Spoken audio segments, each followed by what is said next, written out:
Ingrid Bijou, Mombo Bibambou et Shelly Manea allons à Gamba découvrir le fonctionnement du centre médical de cette localité.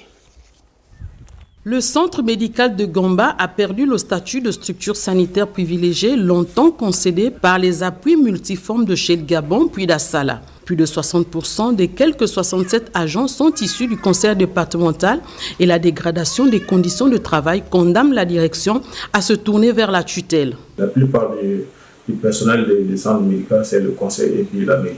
Il y a moins de fonctionnaires. L'hôpital de Gamba fonctionne avec des fonds propres et les recettes de la CNAMGS avec évidemment une subvention de l'État.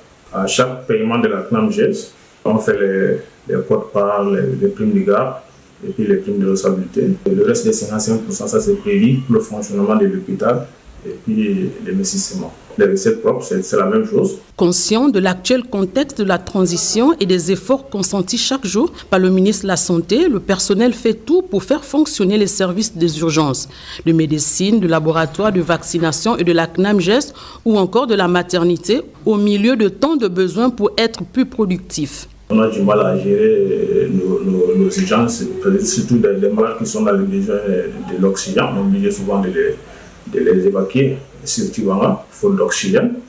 Voilà. Donc, au service de maternité aussi, on a besoin d'un intubateur pour aspirer le liquide amniotique pendant l'accouchement, un appareil en vibration et un appareil à biochimie. En termes de personnes, on a besoin d'un technicien de supérieur biomédical, un technicien de radiologie, des infirmiers assistants et un ambulancier.